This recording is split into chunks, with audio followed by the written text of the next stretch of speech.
Okay, just to change things up here for video 6, what I've decided to do is go ahead and talk about a little bit more, some more interesting stuff.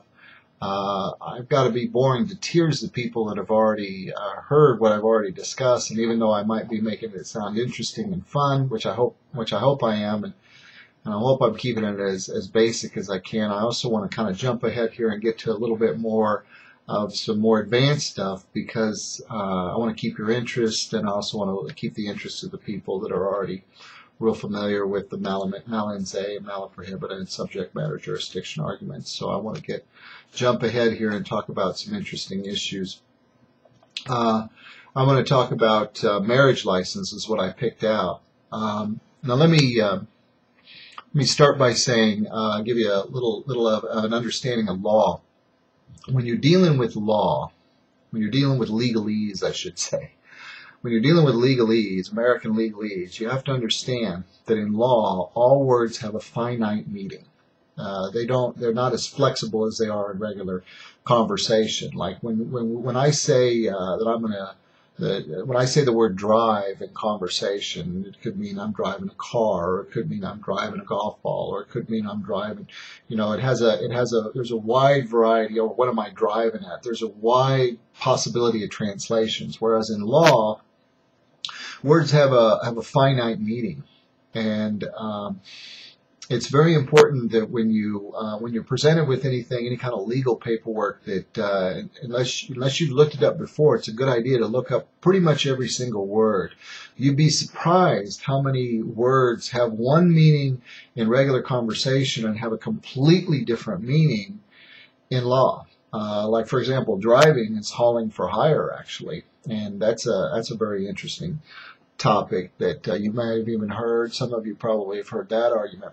When I was looking a lot of this stuff up in law books and stuff and learning how things are being hidden from us and through the use of legalese and how things are set up, one of the first things that I found that clued me into the fact that on how devious legalese can be was when I looked up marriage license in a Black's Law Dictionary. If you look up now, I hope it's still the same way, but I do encourage you to look this up. I looked it up in a Black's Law Dictionary. It was the edition, I think it was I can't remember which edition it was, but I looked it up. I think it was 96. That year, that current edition for that year. They are continuing to hide this stuff better and better, and finding this stuff is actually pretty difficult to do. They hide this stuff. You have to look up the definition of the definition of the definition of the definition to actually find out what it really means. And you can never at any point, if you're looking stuff up in law, you can't take one word and look that up in a regular dictionary. You can't look up a legal term in a Webster's dictionary. None of them. You have to look it up in the law book, because you'd be surprised how many words have different meanings. And you would think when you read like a complaint against you, you would think, oh, that word means that. Don't take that for granted. There's been many times when you look that word up in law, it has a completely different meaning, and that's not done on accident. So I highly advise you.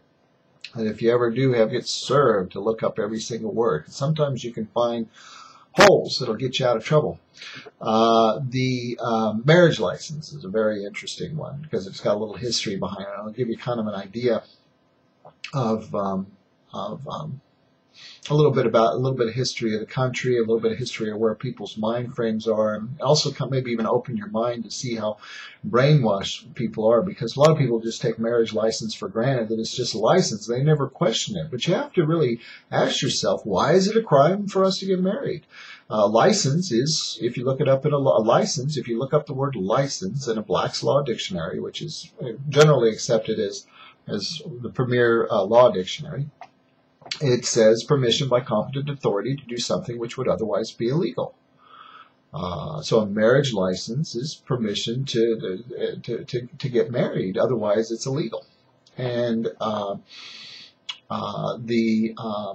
if you look up the actual word marriage license in a Black's Law Dictionary, the definition, and I wrote it down here, is permission by competent authority to miscegenate. Miscegenate is M-I-S-C-E-G-E-N-A-T-E.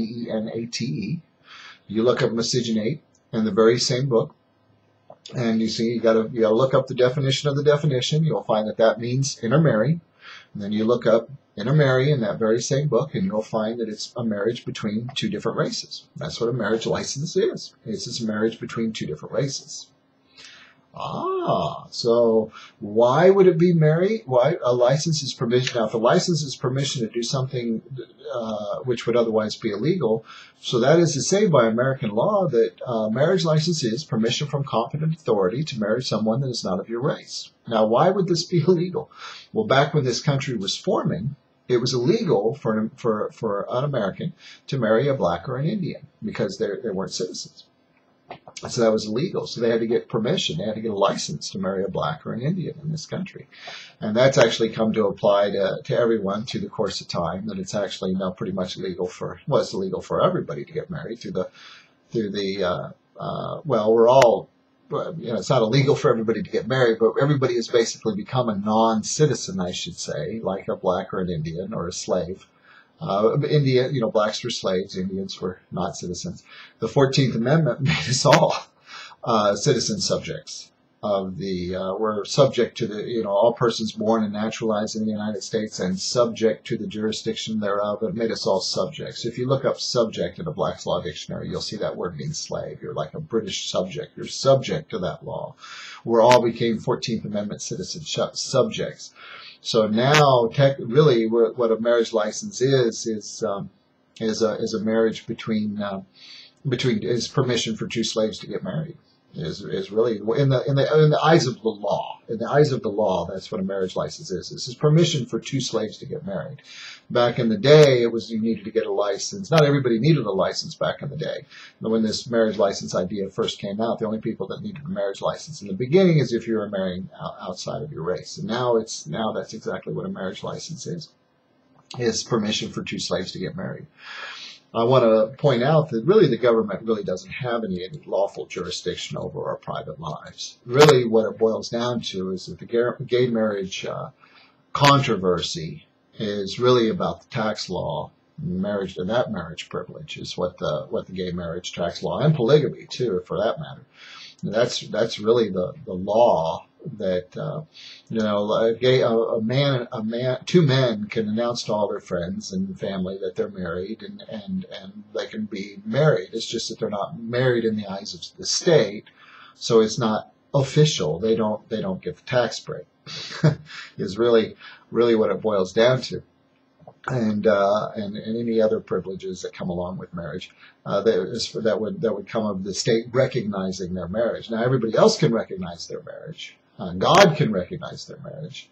Everybody, all their friends and family can recognize their marriage or not, but the state won't recognize a gay marriage because it's not paired as a lawful marriage, and so they don't get the benefits of the tax break. Now, now polygamy, if you have two wives, that means two women will be getting the same tax break. So that would also be breaking the law. So polygamy is actually a crime because you're breaking the tax law, which is a tax crime because you'd have three people there. That would be eligible for the same tax break. So if the law has changed, if the tax law has changed, I should say, then really what business would it be of the government if somebody did happen to have two wives? I mean, of the government's business. If I'm being forced to marry someone against my will, then that's slavery or kidnapping, and that's a crime. But if three consenting adults want to get married, if two women and a guy, they all three want to get married, that's really between them and God. It's not really between them and the government. And I understand that a lot of hospitals have a policy not to consider gay couples and visiting rights and stuff like that. Well, I would just, that's their business. It's a bit, and hospital is just simply a business. The business can run their business anywhere that they want, but I would certainly, if I was gay and they were kicking me out, I would find a better hospital because they're obviously too stupid to trust for your health care. Marriage should be before God and not before man, not before the government. The United States government really has no authority in telling us who we can and cannot marry, and if we change the tax law, we all become equal. In other words, if we suggest, what I'm going to talk about later, about changing the tax law, the entire income tax system is going to be redone. So really, if we follow through what I'm going to talk about, there's really not going to be any difference whether or not the United States government recognizes your marriage or not, because no one's going to be subject to the tax law. You should get married in the eyes of God. Some marriages some regular marriages are done today just for the benefit of the tax break, and this leads to a higher divorce rate. I mean, how stupid can we be? I mean, we have this government involved in this, and we're giving people tax breaks to get married, so that's like a financial incentive for people to get married, and people get married just for the benefit of the tax. Now we have a higher tax rate. I don't think the government should be involved. The government really doesn't have any business being involved in this at all. Again, the government's involved in things that it's really not supposed to. Make marriage what it should be. Just, it's between you and your close circle of friends if you want them involved, in God. But really, it's get married in the eyes of God.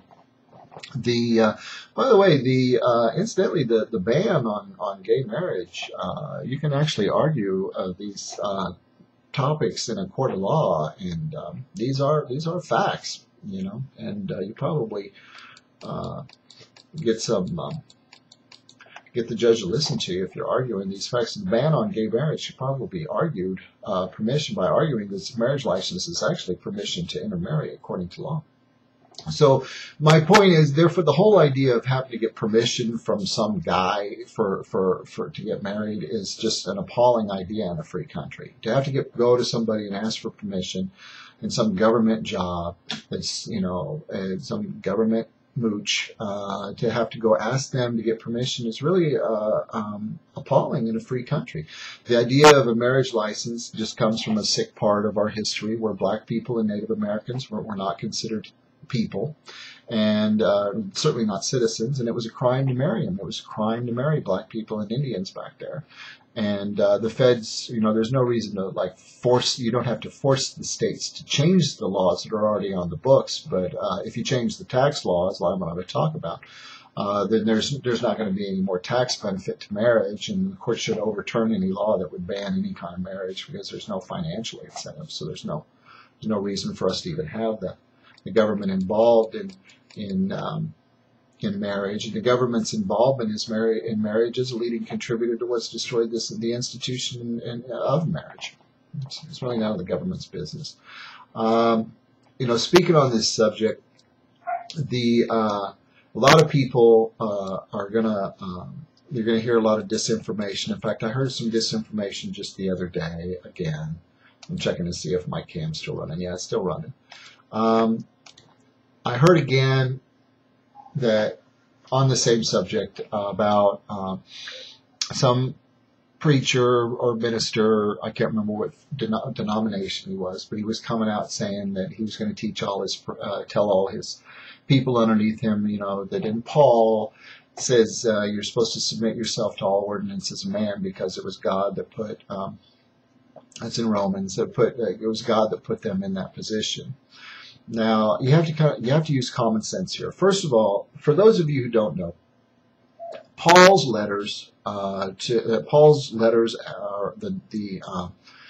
all written to the heads of the clergy, the heads of the church in these different countries. He was writing letters because they were experiencing issues in different countries. They were trying to evangelize and do this and that. He was writing letters to the heads of to the actual clergy, to the heads of the church, to tell them how to handle these situations. So you have to keep in mind that Paul's instructions were actually for the heads of the church, and they were written there were certain things going on. A lot of people don't know this, but when Paul wrote these letters, like for example, let me give you a perfect example. They were having problems because they weren't being accepted very well in certain areas, because in certain areas they were eating pork, and they don't the eating pork is against God's law. is against is against God's law according to the Old Testament.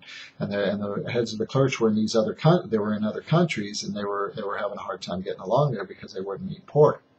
So Paul wrote him a letter, and that's and that's when he said to go ahead and it's okay to eat pork, and it's not what goes into the man, but what defiles the man. He says, and this is for the heads of the church, that it's okay to eat a little bit of pork.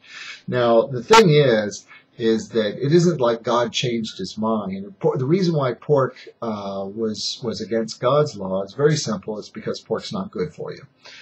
Pork is, in fact, all the diet and all that stuff is not good for you. And it's very simply, the healthier you are, the closer you can get to God. And so but then on the other hand, the heads of the clergy, they had a specific purpose in mind. So Paul said, go ahead, it's okay to eat a little bit of pork. That is not to say that he gave everybody okay, it's a great idea to just go out. It's not like God changed his mind. It's a great idea everybody go out and start eating pork now. What it was a letter to the heads of the church to say, while you're there, to go ahead and eat a little bit of pork. A lot of people aren't aware of this fact, and the church uses that to their benefit, and then also to submit yourself to all ordinance of man.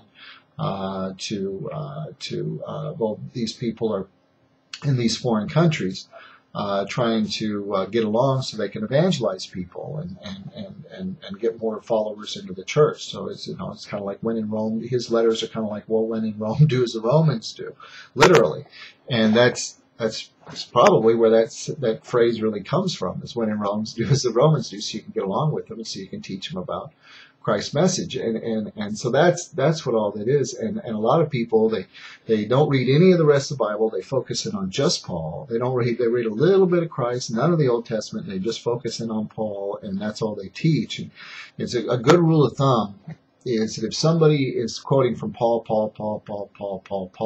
they're probably telling you a lot of bullshit, because Paul's words can be easily twisted. Because remember, his letters were written for just the heads of the church. They weren't really written for they are in the Bible, but they're not like commandments. They're not Christ talking. They're not Moses' laws that were put down. It's just Paul giving instructions to try and get along, and they're like taken as like the new commandments now. Now, a real easy way to tell, submit your now let me go back to what I brought all this up about. Submit yourself to all ordinances of man. You should submit yourself to all ordinance of man if the men in charge are following God's law. In other words, if you have a ruler like Hitler or Stalin, what about all the Christians underneath Hitler and Stalin? Were they supposed to submit themselves to all the rules and regulations while they were underneath Hitler and Stalin and the Crusades and all these other places? And they submitted themselves, and they went out and massacred all these people. Is that okay? Because we're supposed to submit ourselves to all the rules. I mean, all these people that. I can't think of a ruler right off the top of my head that's like persecuting Christians, but under that case, if you have somebody that's persecuting Christians, are we still supposed to support ourselves? Well, then we should. And that's the case, then if the ruler that happens to be over us, we're supposed to submit ourselves to his rule, and he thinks that all Christians should be murdered, then I guess we should go kill ourselves then, huh? You don't submit yourself to just any ruler. You have to use common sense. If the ruler or the governor or whatever that just happens is not following God's law, then obviously they need to be out. And obviously the American government is not following God's law. They're out murdering all kinds of people for their resources. They're torturing people here. They're doing all kinds of shit. So as far as just submitting yourself, so if you hear that, well, you're supposed to submit yourself to all ordinance of man, ask them about the Christians underneath Hitler. Ask them about it just doesn't make any sense. Okay, it just doesn't. They're not using their common sense. And people don't want to use common sense because they don't want to take the time to actually learn this self from themselves. So that's a disinformation thing that you will hear, and that's pretty easily argued with a little bit of common sense. If a ruler is over you and they're following the laws of God, then yeah, you should submit yourself to all their rules and stuff. But that we don't have that. And so it's perfectly fine to remove them from office. And I think I'll stop this video now, I believe. Let me see where I'm at. Okay, this is the end of 6. I'll put up 7 soon.